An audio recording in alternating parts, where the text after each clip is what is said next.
한입 크기, 바삭바삭한 식감과 고소한 맛에 텁텁한 질감을 가진 간식이라고 해야 할까요? 무튼 건빵 안 드셔보신 분은 없을 겁니다.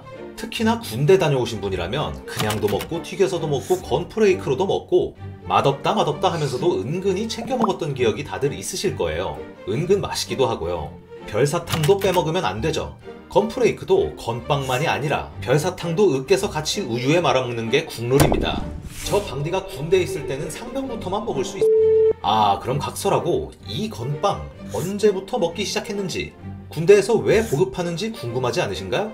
그리고 별사탕은 왜, 언제부터 건빵의 필수 요소가 됐는지도 말이죠. 안 궁금하시다고요? 그래도 약탈해드릴 겁니다. 바로 가볼까요?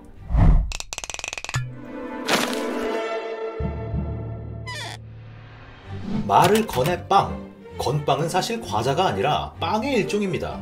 여러 번 구워서 수분을 완전히 날린 보존식품이죠. 당연하지만 건빵은 그 탄생부터가 군대, 전쟁과 관련이 있습니다. 고대 이집트나 로마인들도 수분을 제거한 빵을 전투식량으로 먹었으니까요. 물론 건빵이 이런 고대 국가들과 직접적인 연관이 있는 건 아니고, 건빵의 가장 가까운 친척은 비스킷입니다. 한국에서 비스킷 하면 다이제, 참크래커 같은 과자들이 떠오르죠. 건빵도 얘네들의 사촌 정도 되는 그런 관계입니다. 같이 마실 게 없으면 먹기 힘든 건 똑같잖아요. 이렇게 보면 친척 인정 가능 아닙니까? 비스킷이란 단어는 프랑스어 비스큐이에서 왔고, 이는 중세 라틴어 비스꺽덤에서 유래했습니다. 비스는 둘, 꺽덤은 구웠다는 뜻으로 비스킷이라는 말 자체가 그냥 2번 구웠다는 뜻이죠. 근데 유럽의 군대나 선원들은 이렇게 2번 구워 수분을 제거한 납작한 빵을 식량으로 가지고 다녔습니다.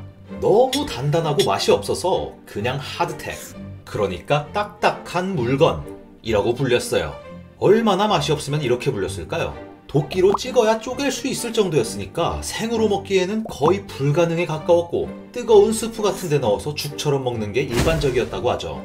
특히나 해군용으로 만드는 쉽비스킷은 바다 위라는 환경 특성상 더 빡세게 수분을 제거해서 썩을 걱정은 없었지만, 배 위의 불청객인 쥐나 벌레들에게는 훌륭한 단백질, 아니 탄수화물 공급원인 동시에 튼튼한 집이었습니다.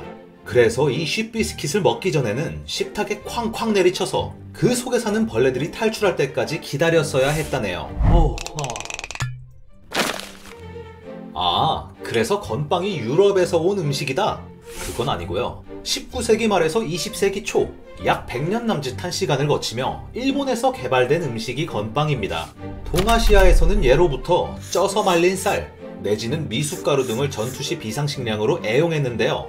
이는 일본도 마찬가지였습니다. 그러나 어디까지나 비상식량이었고 여건이 되면 밥을 지어 먹었죠. 특히나 일본에서는 주먹밥 형태로 휴대해서 먹었습니다. 그러나 주먹밥은 금방 쉬어서 오래 보관할 수도 없고 휴대하기에도 영 불편했어요. 특히나 19세기 말, 소총과 대포가 일반화된 전장에서 밥하느라 불을 피운다? 위치가 노출되기 때문에 적의 목표가 되기 십상이었죠. 아편전쟁으로 청나라가 처참하게 무너지는 모습을 본 일본의 에도 막부는 서구 열강들의 침략에 대비하기 시작했습니다. 수도였던 에도 근방의 해안 방어를 강화하고자 했죠. 이 계획을 총괄했던 에가와 타로자에몽은 서구의 무기뿐 아니라 전투식량까지도 받아들여야 한다고 생각했습니다. 이에 네덜란드와 무역하던 나가사키에서 서양 대포 전문가와 함께 제빵 전문가까지 에도로 불러오게 되죠. 바로 이때 서양 포수를 배우러 견학을 왔었던 각지의 사무라이들에 의해 빵의 실용성이 일본 각지로 알려지게 됐습니다. 그리고 그 직후 막부의 예상대로 일본에 대한 서구의 본격적인 침략이 시작됐죠. 미국의 페르제독이 증기선 함대를 이끌고 시모다항에 나타난 것이었습니다. 몇 차례의 위협과 협상 끝에 결국 막부는 미국과 불평등 조약을 맺고 개항을 하게 됐습니다. 각 지방의 번주들은 더 이상 막부를 믿지 못하게 됐습니다. 각자 살아남기 위해 독자적인 근대화에 착수하고 영지방어에 신경을 쓰기 시작했죠. 그 일환으로 전투식량으로서의 빵에 대한 연구도 활발해졌습니다. 1868년 막부파와 반막부파의 내전이 발생했고 막부파가 패배하면서 메이지 신정부가 출범했습니다.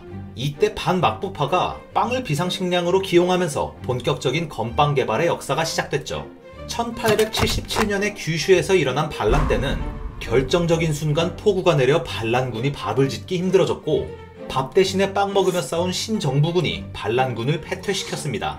빵이 반란 진압의 1등 공신이라고는 할 수는 없겠지만 전투 식량으로서 빵의 가치는 확실히 입증됐죠. 메이지 전국이 안정되고 일본 제국이 출범하면서 일본은 류큐와 대만, 조선 등을 차례로 집어삼키기 시작했습니다. 서구 열강들처럼 해외 침략 전쟁을 일으키면서 전투 식량의 중요성은 더욱 커졌죠. 그러나 내전 때까지 먹었던 군용빵인 건면포는 너무 크고 잘 부서져서 비효율적이었습니다. 이에 일본군은 유럽에 직접 조사단을 보내 독일식 비스킷 제조법을 배워왔고, 이를 바탕으로 중소면포라는 군용 식량을 개발하게 되죠. 중소는 이중으로 구웠다는 뜻이고 면포는 빵이라는 뜻이니 한자로 표현했을 뿐 비스킷, 비스꺽돔과 같은 뜻이었습니다. 일본군은 이걸 먹으며 싸워서 청나라와 러시아 제국을 제꼈고 동아시아의 유일한 열강으로 급부상했습니다. 그러나 중소면포는 일본인들의 입맛에 안 맞았고 여전히 너무 잘 부서진다는 문제점이 있었죠. 1차 세계대전을 거치며 일본은 중소면포를 더 개량했는데요. 밀가루를 찰기 있는 강력분으로 바꾸고 쌀가루와 감자 전분을 섞어 내구도와 식감을 개선했으며 참깨가루를 첨가하는 등 일본인의 입맛에 더욱 최적화시켰습니다. 서구식 하드텍처럼 커다랬던 크기도 1931년 만주를 시작으로 대륙 침략이 본격화되며 지금처럼 한입 크기로 개량됐죠. 이때부터 정식 명칭은 건면포였으나 일선에서는 우리가 아는 건빵이라는 이름이 정착되기 시작했습니다. 서구식 하드텍이나 쉽비스킷은 고기 국물에 적셔서 먹었지만 일본군의 건빵은 그냥 먹는 것이었기 때문에 물이 귀한 만주와 화북지방에서는 목이 매서 먹기가 힘들었습니다. 때문에 1920년대부터 시범적으로 보급되어 오던 별사탕이 이때부터 건빵의 필수 요소로 포함되기 시작했죠. 먹어보신 분은 알겠지만 별사탕이랑 먹으면 침이 고여서 먹을만해지니까요. 별사탕이라는 게 원래는 포르투갈에서 전래된 음식인데 사탕수수가 나지 않는 일본에서는 유독 더 귀해서 수백 년 동안 귀족들이나 먹는 사치품이었습니다. 그러나 제국주의 국가가 된 이후 일본은 식민지 조선을 억지로 쌀 생산기지화 시켰던 것처럼 아열대 식민지인 류큐, 대만의 사탕수수 플랜테이션 농장을 돌려 설탕을 수탈했습니다. 덕분에 설탕이 흔해졌고 일선의 쫄병들까지 별사탕 씹으며 싸울 수 있게 된 것이었죠. 건빵을 먹기 편해지는 데다 당분도 보충할 수 있고 귀한 음식이라는 인식 때문에 사기 진작도 되니 여러모로 건빵에 딱 맞는 조합이었습니다. 실제로 일본군 일선의 반응도 좋았죠. 그런데 여러분, 요즘 건빵에 들어가는 별사탕은 설탕 본연의 심플한 흰색이지만 옛날 할머니 댁에서 먹던 건빵을 떠올려보면 별사탕이 알록달록했거든요? 이거 알면 아젠가? 무튼 별사탕도 전투 식량이었던 만큼 그냥 예뻐 보이라고 색깔을 입힌 건 아니었습니다. 별사탕이 아직 전면 도입되기 전인 1920년대를 전후 일본은 러시아 내전에 숟가락을 얹으려고 시베리아의 대규모 병력을 파견해 개입했는데요.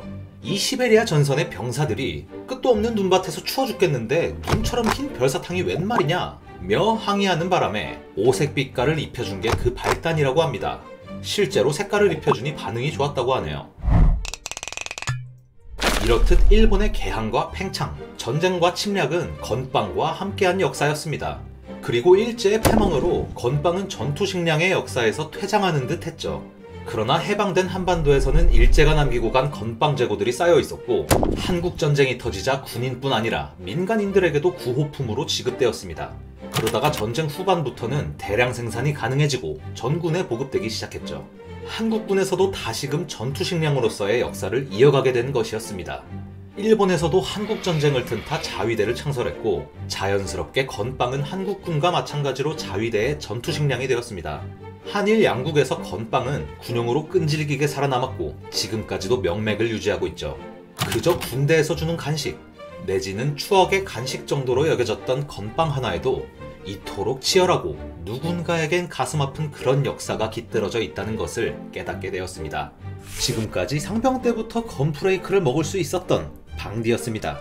다음 영상에서 봐요.